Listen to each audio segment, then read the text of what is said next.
Bonjour à tous, alors vous êtes déjà sûrement demandé comment était faite cette fameuse peinture coupe franche qui est disponible en option sur les 308 GTI et les 3008. Pour le savoir, on va aller dans l'usine de Sochaux, dans l'atelier de personnalisation qui récupère les voitures en sortie de chaîne, à la rencontre de Jérôme et son équipe qui vont nous expliquer les différentes étapes de cette transformation. Alors pour réaliser la coupe franche de la 308 GTI, donc nous avons 6 étapes importantes. Première étape, donc le véhicule arrive dans notre atelier. On démonte les pièces sur ce véhicule. Donc les pièces qui sont démontées, ce sont les pièces qui seront en contact avec la peinture qu'on va rajouter à cette voiture. La deuxième étape, ça va être tout ce qui est préparation au niveau de la peinture. Donc on va poncer le véhicule. Donc on retire une fine épaisseur de vernis. Ça c'est pour avoir une bonne accroche de la peinture. Donc ce deuxième poste fait ce ponçage et va camoufler le véhicule pour pas qu'on mette de la peinture à un mauvais endroit.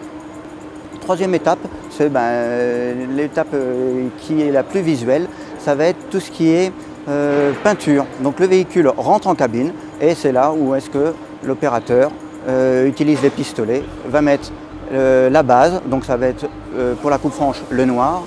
Et la deuxième étape au niveau du cycle de la peinture, c'est le vernis.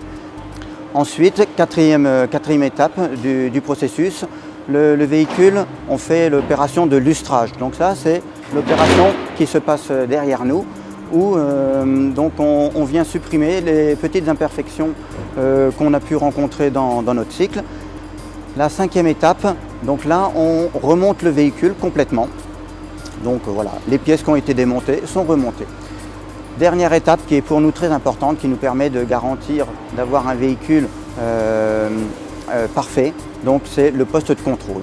Voilà, donc le poste de contrôle, c'est je contrôle et éventuellement, si on a de la retouche à faire, nous avons une personne qui fera ces dernières opérations.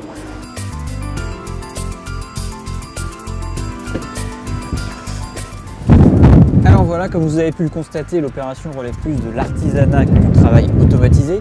Et d'ailleurs, ce qui fait la grande fierté de Jérôme, c'est de passer son doigt sur la jonction entre les deux couleurs et de constater qu'il n'y a aucune aspérité. Bravo les artistes!